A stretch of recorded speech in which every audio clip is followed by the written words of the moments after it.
Let's dive deep, literally, into the world of deep-sea dredging rigs. I'll break this down in a detailed and structured way so it's easy to follow. 1. Introduction to deep-sea dredging rigs. A deep-sea dredging rig is a specialized vessel or platform designed to extract minerals, sediments, and other resources from the seabed, often in waters hundreds or even thousands of meters deep. These rigs are crucial for mining offshore minerals, building harbors, or deepening shipping channels. They are engineering marvels that combine marine engineering, robotics, and heavy machinery. 2. How deep-sea dredging rigs are made. Deep-sea dredging rigs are highly complex and can take years to design and build. Key components include 1. Hull or platform, the floating base designed to withstand rough seas. Some rigs are ship-based, while others are semi-submersible platforms. 2. Dredging equipment, dragheads, suction devices that scrape the seabed. Cutter suction dredgers, equipped with rotating cutters to break up hard materials. Trailing suction hopper dredgers, TSHD, suction pipes that collect sediments into a hopper. 3. Pumps and pipelines, transport the dredged material to the ship or back to shore. 4. Dynamic positioning systems, GPS-controlled thrusters to keep the rig precisely positioned over mining areas.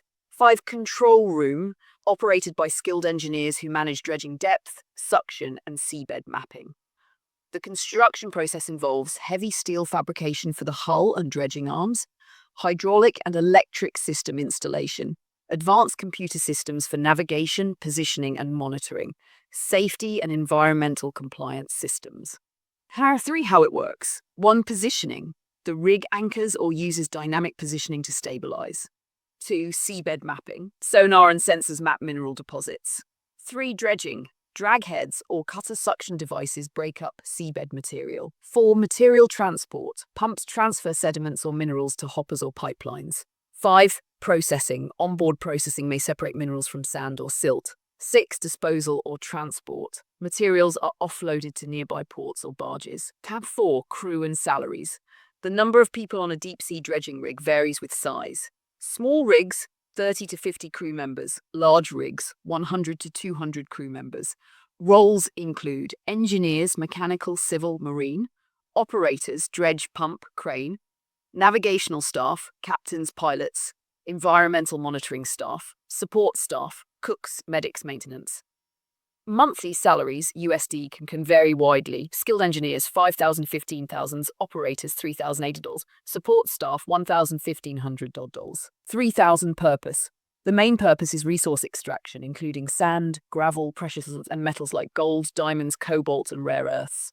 Secondary purposes include research, port maintenance, and seabed environmental monitoring. 5. Examples of deep-sea dredging rigs and locations. 1. CSD Neptune, North Sea, Europe. 2. Queen of the Netherlands, TSHD, Dutch coast. 3. Seahorse Dredger, Australia, Great Barrier Reef maintenance. 4. Boskalis Dredger, Orangi, Singapore Strait. 5. Jamdanul Dredger, Red Sea, Egypt. 6. Cost of building a deep-sea dredging rig. Small-scale dredgers, 20 to 50 million US. Large advanced rigs, 150 to 300 million USD. Factors affecting cost.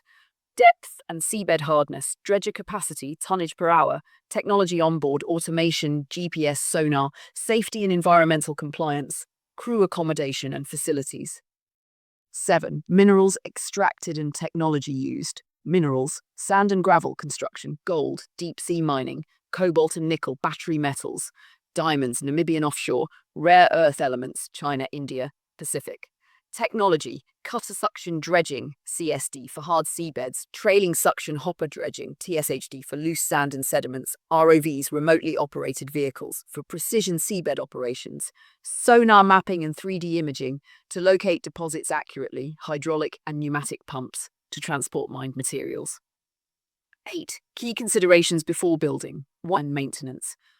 While specific details about a CSD named Neptune aiming in the North Sea are limited, there are several notable vessels and projects associated with the name Neptune in the region. Notable vessels named Neptune: IM 616864, an offshore support vessel built in 2012, currently sail G under the flag of Luxembourg. As of October 24, 2025, it was en route to Skoldia Haven, North Sea.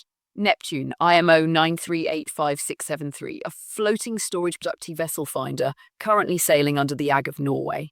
Its length overall is 283.06 meters and it is operating in the Baltic Sea. P-Tune Marine's dredging project, Neptune Marine, a company specializing in marine traffic, has been involved in various projects in T North Sea region. Swinging Ladder CSD for Bristol Port Co. In February 2024, Neptune Marine commenced construction a cutter suction swing arm dredger 500, named TR, for the Bristol Port Company. The vessel is expected to operate in the harbour of Bristol, UK, by November 2024. Eurodredger Series Neptune Marine, in collaboration with Dredge Yard, introduced the Eurodredger 4 Dredgewire.com EO with a discharge pipe diameter of 450 millimeters. This model is part of a series that includes the 350, 500, and 650 versions designed for various dredging applications. Carbon Capture and Storage (CCS) initiatives. Neptune Energy, a separate entity from Neptune Marine, is actively involved in carbon capture. Baird Maritime Workboat World in the North Sea. Nordkapp project. In February 2023, Neptune Energy announced the Nordkapp project, a cross-border CO2 transport and storage initiative in the Dutch and Norwegian North Sea. The project aims to provide scalable infrastructure solutions for large-scale CO2 transport and storage from multiple industrial emitter clusters. These initiatives highlight the ongoing efforts in the North Sea to integrate dredging operations with environmental sustainability goals. Queen of the Netherlands Trailing Suction Hopper Dredgers Equipment Dredging Database Seachin Hopper Dredger, TSHD, renowned for its size and capabilities. Constructed in 1998 and significantly lengthened in 9, it became one of the world's largest and most powerful dredgers. Specifications: length overall 023, 1 meters, breadth 32.4 meters, gross tonnage 33,423, hopper capacity 35.5 cubic meters, dredging depth up to 115 meters, wide optional configure irons extending to 160 meters, suction pipe diameter 2 times 1,200 millimeters, installed power 7,634 kilowatts, speed load is 16.7 knots, flag Cyprus, Opata Jelboskalis Westminster NV. Operation High Guards. The Queen of the Netherlands has been instrumental in various high-profile edging and salvage operations, including Swiss Air Flight 111 investigation, assisted in retrieving wreckage for the Atlantic Ocean. Port Phillip Chan Deepening Project, Australia, contributed to deepening the shipping channels. Its immense hopper capacity and powerful dredging systems have earned it the nick the world's largest floating Pacific dredging vessel operating in Australia, particularly in the Great Barrier Reef region. Why specific dredging vessel operating in Australia, particularly in the Great Barrier Reef region? However, dredging activities are a significant aspect maintaining navigable channels in ports within the Great Barrier Reef World Heritage Area. Maintenance dredging in the Great Barrier Reef. Maintenance dredging involves the periodic removal of accumulated sediments from existing shipping channels, berths, and harbour approaches to ensure safe and efficient maritime operations. Ports such as Mackay, Hay Point, and Rockhampton typically require maintenance dredging every 3 to 5 years, while ports like Cairns and Townsville may require annual dredging due to higher levels of natural sediment transportation and coastal storm events. The Queensland Government has established a maintenance tmr.qld.gov.au OS within the Great Barrier Reef World Heritage Area.